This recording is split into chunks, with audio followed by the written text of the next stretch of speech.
The truth has a strange way of arriving after everyone else has already made up their mind.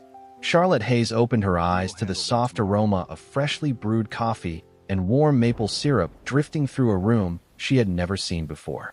Pale morning sunlight spilled across cream-colored curtains, casting gentle shadows over a simple wooden dresser decorated with framed family photographs and a child's colorful drawings. Her head pounded with the lingering weight of too much champagne, and for several long seconds, she could not remember the final hours of the company celebration. She reached instinctively for her phone, only to discover it resting neatly on the nightstand beside the bed, fully charged with a charging cable still connected. Someone had even folded her jewelry carefully beside it. Confusion quietly replaced panic. Then she looked down. She was wearing an oversized white button-down shirt that clearly belonged to a man. The sleeves had been rolled neatly to fit her arms, and the fresh scent of clean cotton replaced the expensive perfume she vaguely remembered wearing the night before. Her breathing became shallow as dozens of frightening possibilities raced through her mind. She searched desperately for missing memories, but all she found were broken flashes of crystal glasses, polite applause, rooftop lights, and laughter fading into darkness. Before she could gather another thought, a cheerful little girl's voice floated down the hallway. "Daddy, do you think she is awake now?" Charlotte froze. Every muscle in her body became still. A calm male voice answered almost immediately, low, steady, and reassuring. "Give her a little more time, sweetheart. She probably feels embarrassed enough already." She recognized that voice at once. Ethan Walker, an operations supervisor she barely knew despite working in the same company for years. A quiet employee whose name rarely appeared in executive meetings and whose face was almost invisible among hundreds of workers. Somehow she had awakened inside his home. The bedroom door remained slightly open. No one entered. No one rushed her. No one demanded explanations. Instead, she heard the soft clatter of dishes, the gentle hiss of pancakes cooking on a skillet, and a little girl humming an off-key melody that somehow made the unfamiliar house feel safe instead of threatening. Charlotte slowly stood from the bed and noticed her elegant black dress hanging carefully from a wooden chair. It looked freshly cleaned and completely dry. Her heels had been placed neatly beneath it. Beside the folded clothes rested a handwritten note in careful block letters. "Your clothes needed time to dry after the rain. Coffee is ready whenever you are. There is no hurry. Ethan." She stared at the note in complete silence. There was no apology, no excuse, no awkward explanation, only quiet respect written in simple words. She walked carefully toward the bedroom doorway and glanced into the hallway. Sunlight warmed the polished hardwood floor while the comforting smell of breakfast filled the modest home. Through the kitchen entrance, she saw Ethan flipping pancakes with practiced ease as a little girl proudly arranged fresh strawberries onto 3 plates. The child laughed when one berry rolled away, and Ethan smiled before gently placing it back on the plate. It looked like an ordinary family morning. Yet nothing about Charlotte's own morning felt ordinary anymore. She touched the sleeve of the borrowed shirt once more, looked back toward the neatly folded dress, and asked herself the one question that would change everything. If this man had protected her dignity instead of taking advantage of her vulnerability, then what kind of person had she spent the last 3 years completely failing to see? Charlotte remained standing in the bedroom doorway with Ethan's handwritten note resting lightly between her fingers. She had spent years leading board meetings where every decision carried enormous financial consequences, yet nothing in her professional life had prepared her for the quiet uncertainty she felt inside this modest home. The aroma of fresh coffee drifted through the hallway again, followed by the cheerful laughter of the little girl. It sounded genuine, unforced, and wonderfully ordinary. Charlotte slowly stepped into the hallway, still wearing the borrowed white shirt, expecting awkward silence or uncomfortable explanations. Instead, she found Ethan standing at a small stove, carefully flipping pancakes while humming softly with his daughter. 8-year-old Emma looked up first, her bright smile appearing before she spoke. "Good morning. Daddy said you might still have a headache." Charlotte managed a small smile in return. "I think he was right." Ethan turned calmly, neither embarrassed nor overly familiar. "There is fresh coffee on the table," he said with the same quiet tone as the note. "Take all the time you need. Breakfast is almost ready." There was no attempt to defend himself. No anxious effort to explain the previous night. He simply focused on breakfast as though kindness required no audience. Charlotte looked around the cozy kitchen. The cabinets showed signs of years of careful use, but every surface was spotless. Children's drawings covered one wall beside family photographs, and a worn piano practice schedule hung neatly on the refrigerator with colorful magnets. The house was small, yet every corner reflected patience instead of poverty. Her eyes paused on a framed photograph showing Ethan beside a smiling woman holding a newborn baby beneath golden autumn trees. Emma noticed her looking. "That is my mommy," she said gently. "Daddy says she is still part of every good thing we do because love never really leaves." Ethan lowered his eyes briefly before placing 3 plates on the table. "Emma," he said softly, "would you bring the orange juice?" She hurried happily toward the refrigerator. Charlotte felt an unexpected weight settle quietly inside her heart. At the office, she had always assumed Ethan was simply reserved. Standing inside his home, she began to understand that silence was not weakness. It was the steady strength of someone carrying responsibilities that mattered more than recognition. Her phone suddenly vibrated across the table. 15 missed calls, dozens of unread messages from board members, executives, and her executive assistant asking whether she was safe. Ethan gently slid the phone toward her. "Your battery was almost empty," he said. "I plugged it in before going to sleep because I thought you would need it first thing this morning." Charlotte looked at him in complete silence. Every thoughtful detail made the frightening story she had imagined seem more impossible.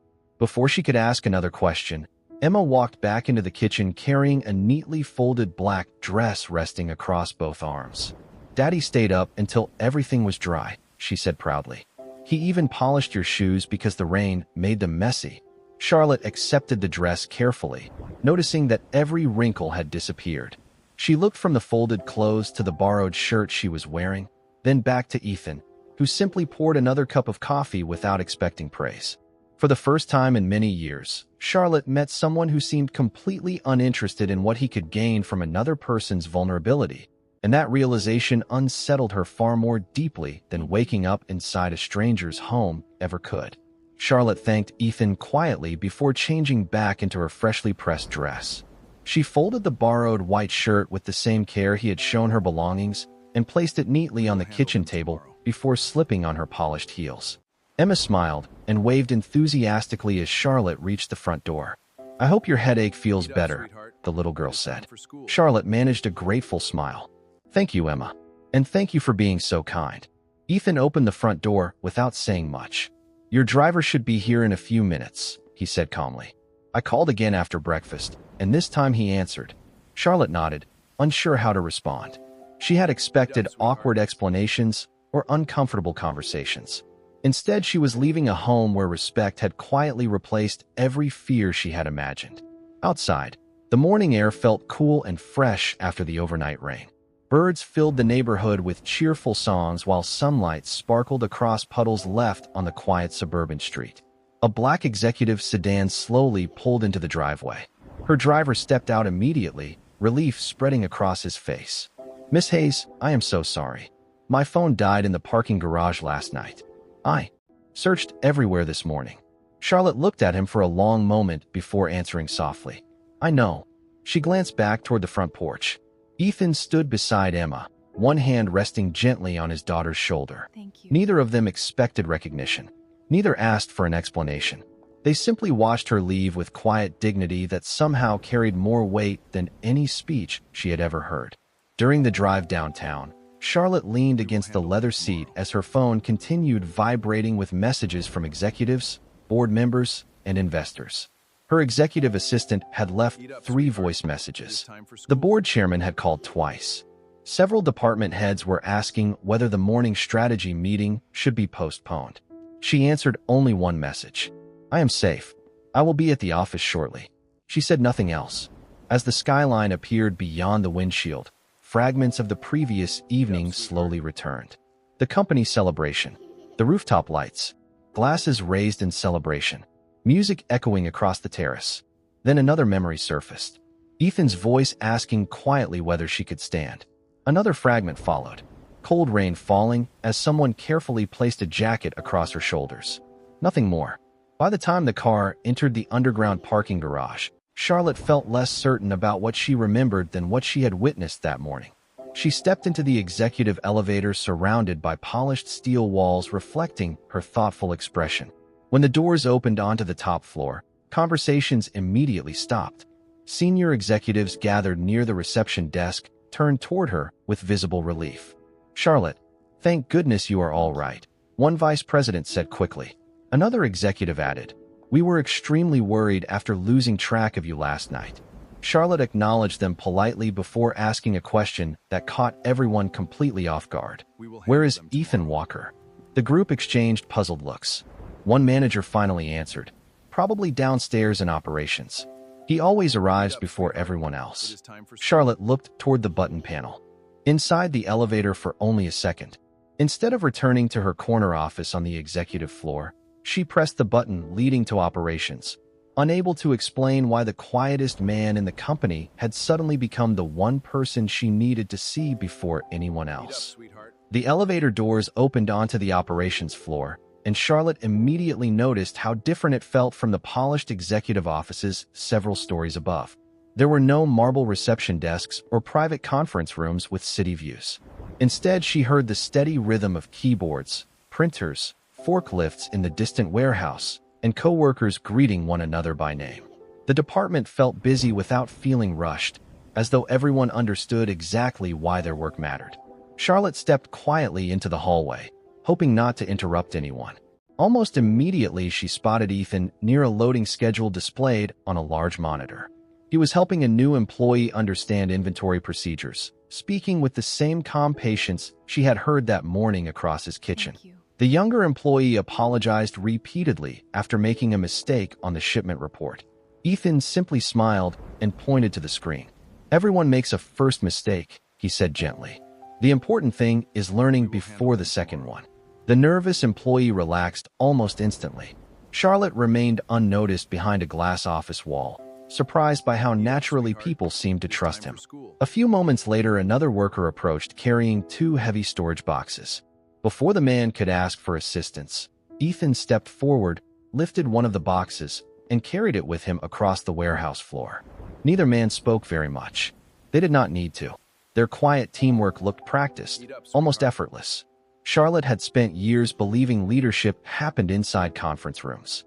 Watching Ethan, she began to wonder whether leadership often started in much smaller moments.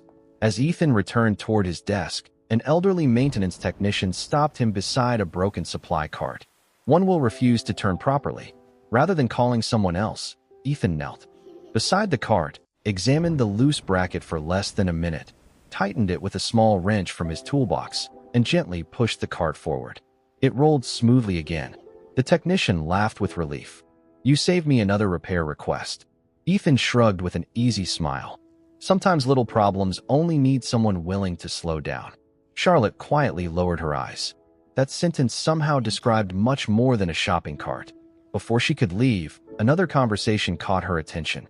A department supervisor walked over carrying several printed reports. "Ethan," he said, "the efficiency proposal that reduced shipping delays last quarter is being presented to senior leadership this afternoon." Ethan nodded politely. "I hope it helps the team." The supervisor hesitated before speaking again. "Director Mitchell is presenting it as his own project." Ethan remained silent for a brief moment before answering with complete sincerity. "If the solution helps everyone, the name on the presentation matters less than the result." The supervisor shook his head in disbelief and walked away. Charlotte stood perfectly still. She knew that proposal. The executive committee had praised Director Mitchell for exceptional innovation only weeks earlier. No one had ever mentioned Ethan's name. Yet here he was, showing no bitterness, no resentment, and no desire to correct the record. At that moment, Charlotte realized something deeply uncomfortable. She had spent years rewarding the loudest voices in the company while overlooking the quiet man whose character had quietly strengthened everyone around him. For the first time since becoming chief executive officer, she questioned whether she truly knew who the most valuable employee in her entire organization really was. Charlotte quietly stepped back into the elevator, but instead of returning immediately to the executive floor, she pressed the button for human resources. Questions had begun replacing assumptions. and she no longer trusted the impressions she had formed over the past 3 years. The Human Resources office greeted her with the quiet sound of keyboards and neatly organized filing cabinets. Rebecca Collins, the director of Human Resources, looked up in visible surprise as the chief executive officer entered without an appointment. "Good morning, Charlotte. Is everything all right?" Charlotte nodded slowly. "I need Ethan Walker's personnel file." Rebecca retrieved the file within minutes and placed it gently on the conference table. Charlotte opened it expecting an ordinary employment record, but the first few pages immediately challenged everything she believed she knew. 8 consecutive years of exceptional performance reviews. Perfect attendance except for days spent caring for his daughter during serious illnesses. Multiple leadership commendations. 3 formal promotion offers. 3 signed letters declining every one of them. Charlotte frowned and continued reading. Under each refusal appeared nearly identical words written in Ethan's own careful handwriting. "Thank you for the opportunity. My daughter needs me home after school more than I need another title." Charlotte read the sentence twice before quietly closing her eyes. Rebecca watched her expression change. "Most people think he lacks ambition," she said gently. "The truth is that he simply made a different choice." Charlotte looked back at the file. "Has he really turned down every promotion?" Rebecca nodded, including one that would have doubled his salary. "He thanked us sincerely and returned to work the next morning as though nothing had happened." Charlotte slowly turned another page. There she found dozens of handwritten appreciation letters from co-workers collected over the years. One employee thanked Ethan for repairing her car after work without accepting payment. Another described how Ethan quietly covered extra shifts when his wife underwent cancer treatment. A warehouse worker wrote that Ethan anonymously purchased winter coats for 2 new employees after an unusually cold January. None of those actions had ever been reported to senior leadership. None had been requested. None had been rewarded. "Why did nobody tell me about any of this?" Charlotte asked softly. Rebecca smiled with quiet understanding. "Because Ethan always asked us not to. He believes kindness loses something the moment it becomes a performance." Silence settled across the room. Charlotte continued reading until another document slipped from the folder. It was an internal recommendation written several years earlier by the former chief operations officer. The final paragraph caught her attention immediately. If character determined executive leadership instead of titles, Ethan Walker would already be sitting in the largest office in this building. Charlotte stared at the sentence without speaking. She had walked past Ethan hundreds of times without truly seeing him. She had praised presentations prepared from ideas that originated with him. She had approved promotions for louder voices while overlooking the quiet man who never demanded recognition. Rebecca finally broke the silence. "May I ask why you suddenly became interested in Ethan?" Charlotte closed the file carefully before answering. "Because this morning I discovered that the man I trusted the least during my most vulnerable moment may actually be the person I should have trusted the most all along." As she stood to leave, one final document slipped from the folder onto the table. It was a request for unpaid personal leave scheduled for the following Friday afternoon. The reason was written in only 5 simple words. Emma's annual piano recital. Charlotte looked at the paper for several long seconds, unaware that this single sentence was about to change far more than one afternoon on her calendar. Charlotte left the Human Resources office carrying Ethan's file more carefully than any financial report she had reviewed that week. Instead of returning directly to the executive floor, she turned toward the company's security department. A quiet feeling told her there was still one chapter of the story she had not seen with her own eyes. Daniel Brooks, the head of corporate security, stood as soon as she entered the monitoring room. Rows of large screens displayed every entrance, hallway, parking garage, and loading dock throughout the building. "Good afternoon, Miss Hayes," he said politely. "How can I help you?" Charlotte looked toward the wall of monitors before answering. "I need every security recording from the company's celebration last night." Thank you. Daniel nodded without hesitation and began loading the archived footage. The ballroom cameras appeared first. Charlotte watched herself greeting employees, smiling through speeches, and accepting congratulations after another successful year for the company. She looked confident, composed, and completely in control. Then the evening continued. Another toast, another round of champagne, more conversations, more music. Slowly, she watched her own movements become less steady. Faces she knew well smiled politely before drifting away one by one. The celebration gradually became quieter until only a handful of employees remained. Daniel switched to another camera angle. Charlotte watched herself attempt to stand before briefly losing her balance beside a table. Ethan immediately stepped forward, steadying the chair before it could fall. He spoke only a few calm words that the overhead microphone barely captured. "Take your time. There is no rush." Charlotte stared at the screen without blinking. Daniel continued the recording. Ethan picked up her phone and attempted to call the number labeled driver. No answer. He waited a moment and called again. Still nothing. He then opened a rideshare application on his own phone, but severe storms across the city had temporarily suspended service in several downtown areas. Charlotte remembered the rain only as scattered flashes through the haze of that evening. The next camera showed several senior executives collecting their coats. Ethan quietly approached them. Although the audio was faint, one sentence was perfectly clear. She should not be left here alone. Two executives exchanged uncomfortable looks before apologizing that they had early meetings, long drives home, or family obligations. Within minutes, they had all disappeared into the parking garage. Ethan remained exactly where he was. Another camera followed him outside. Heavy rain poured across the pavement as he gently placed his own jacket over Charlotte's shoulders while continuing to call her driver.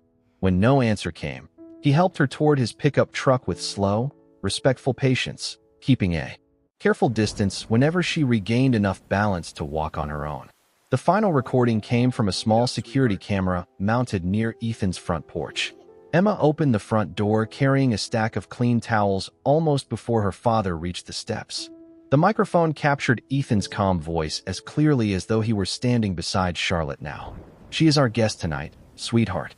We're going to make sure she wakes up with her dignity exactly where it belongs." The recording ended. No dramatic revelation followed. No hidden motive appeared. Only simple kindness preserved forever by silent cameras.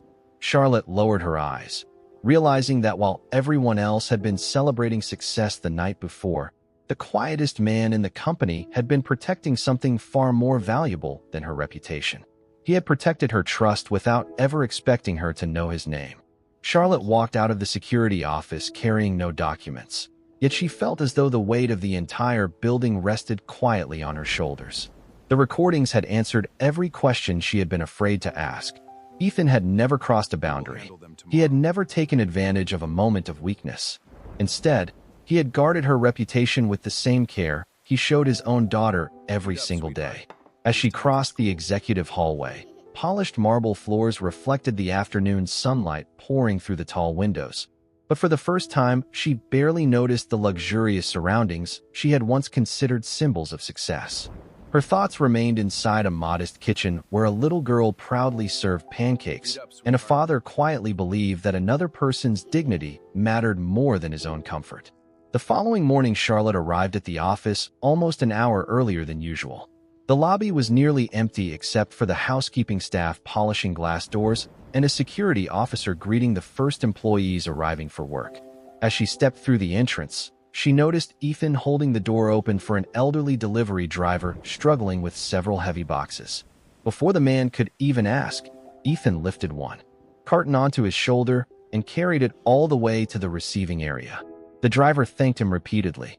Ethan simply smiled and replied, "We all need a little help sometimes." Then he quietly continued toward his department as though nothing remarkable had happened. Charlotte followed from a respectful distance without revealing herself. Inside the employee cafeteria, Ethan unpacked a simple homemade breakfast from a reusable lunch bag instead of ordering food.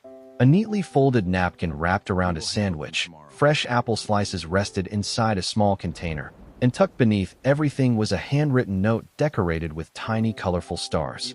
Ethan unfolded the paper and smiled warmly before placing it carefully inside his wallet. Curious, Charlotte quietly approached the cafeteria manager after Ethan left. "Does he always bring his meals from home?" she asked. The manager nodded. "Almost every day. He says making lunch himself saves enough money for Emma's piano lessons." Charlotte remained silent. A few dollars saved each morning had become music lessons for a little girl who believed her father could fix hearts. Moments later, a young warehouse employee hurried toward Ethan looking anxious. "I hate asking," the young man said, but my wife has another medical appointment this afternoon. I cannot find anyone to cover the last part of my shift." Ethan did not even glance at his own schedule. "Go be with your family," he answered gently. "I will stay." The younger man hesitated. "You already worked late yesterday." Ethan smiled the same quiet smile Charlotte had begun to recognize. "Children remember who came home," he said. "Inventory will still be waiting tomorrow." The young father thanked him with obvious relief before leaving. Charlotte stood perfectly still. Thank you. That single sentence echoed through her thoughts long after the conversation ended. Children remember who came home. Suddenly, every promotion Ethan had declined, every opportunity he had surrendered, and every decision written inside his personnel file made complete sense. He had never lacked ambition. He had simply chosen a different definition of success. As Ethan disappeared through the warehouse doors carrying another stack of reports for a coworker, Charlotte quietly whispered to herself, "For years I believed I was leading this company." She watched the quiet father disappear into the busy department before finishing the thought that changed everything she believed about leadership. "Now I am beginning to understand that the greatest example of leadership never needed the biggest office." Friday afternoon arrived with bright autumn sunshine stretching across the city, and for the first time in years Charlotte canceled an executive networking event without hesitation. Instead of attending another dinner filled with investors and presentations, she quietly drove to the small community arts center listed on Ethan's leave request. She parked across the street beneath a row of maple trees whose golden leaves drifted gently through the cool breeze. Children carrying music folders hurried through the entrance, while parents followed behind with encouraging smiles. Charlotte remained inside her car for a moment, wondering why a simple piano recital suddenly felt more important than every appointment she had postponed. A familiar pickup truck slowly entered the parking lot. Ethan stepped out first, then walked around to open the passenger door for Emma. The little girl jumped onto the sidewalk with an excited smile, carefully holding a worn music folder decorated with colorful stickers. Ethan straightened the ribbon in her hair before brushing a small leaf from her sweater. "Ready?" he asked. Emma nodded confidently. "I practiced every day." Ethan smiled with quiet pride. "That is why you already succeeded." Charlotte watched as they disappeared into the building together. Curiosity gently overcame hesitation, and she quietly followed a few minutes later, choosing a seat near the back where she would not interrupt the families gathered inside. Through the glass window beside the rehearsal room, she watched Emma practicing scales on an upright piano while her instructor offered patient encouragement. Ethan waited outside on a wooden bench instead of looking at his phone. He removed a tiny sewing kit from his backpack and carefully repaired a loose button on Emma's winter coat. An elderly grandmother sitting nearby accidentally dropped her knitting needles. Before anyone else noticed, Ethan quietly picked them up and returned them with a warm smile. "Thank you," the woman said gratefully. Ethan simply answered, "I hope someone would do the same for my daughter one day." Charlotte lowered her eyes. Kindness seemed to flow from him so naturally that he no longer appeared aware he was doing anything unusual. After rehearsal ended, Emma ran toward her father holding a single sheet of music above her head. "Daddy, I only made one mistake today." Ethan knelt until they were eye level. "Then today you learned one more thing than yesterday," he replied. "That is exactly how progress works." Emma laughed happily before hugging him. Their piano instructor approached carrying a registration form. "Emma has been invited to perform in the regional youth recital next month," she said. "She truly has remarkable potential." Ethan accepted the paper with obvious gratitude before noticing the participation fee printed at the bottom. His smile remained, but Charlotte saw the brief hesitation in his eyes. It lasted only a heartbeat before he folded the form carefully into his pocket. "Thank you," he answered sincerely. "We will find a way." There was no complaint, no frustration, only quiet determination. Charlotte realized that while some people measured wealth by bank accounts, Ethan measured it by every opportunity he could create for his daughter. As father and daughter walked hand in hand toward the parking lot beneath the golden evening sky, Charlotte remained standing in the empty hallway with one simple thought echoing through her heart. A man who could protect another person's dignity without asking for anything in return deserved someone who would finally notice the quiet sacrifices he had been making all along. The following Monday evening, the community recital hall glowed with warm golden light as families quietly filled every seat. their conversations blending with the gentle sound of children practicing one final time behind the stage curtain. Charlotte entered through the side entrance without security, without assistance, and without the reserved seating prepared for the chief executive officer.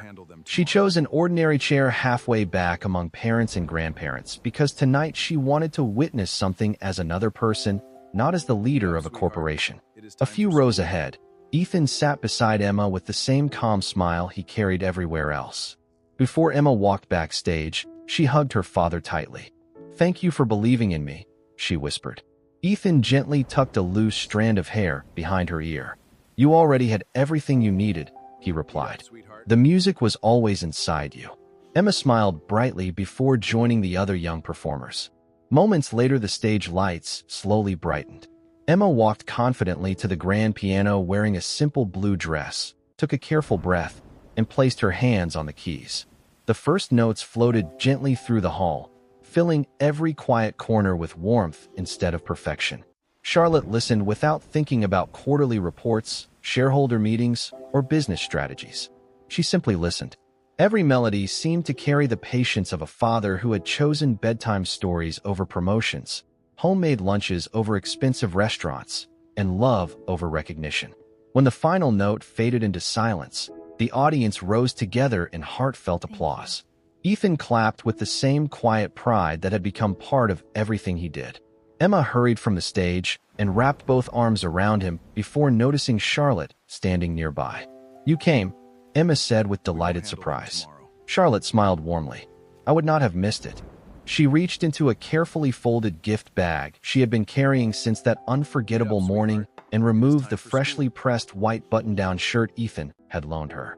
It had been professionally cleaned, carefully folded, and wrapped inside crisp white tissue paper. Resting on top was a handwritten note. Ethan accepted the package with quiet curiosity before opening it. Inside the shirt pocket, he found the note written in Charlotte's careful handwriting. "Thank you for protecting my dignity when I could not protect it myself. Thank you for showing me that true leadership begins with character, not position. I hope I learn from your example every day that we work together." Ethan read the words slowly before looking up. For a brief moment, neither of them spoke. Emma looked from one smiling face to the other before gently slipping her small hand into her father's hand. Charlotte then reached into the gift bag once more and handed Ethan another envelope. "This is not charity," she said softly. "It is a scholarship from our company foundation for young musicians. Every child who qualifies receives the same opportunity." Emma earned her place with her hard work. Ethan looked toward his daughter, whose eyes widened with joyful disbelief. He nodded gratefully before carefully placing the envelope back into the bag. "Then she will accept it with gratitude," he answered.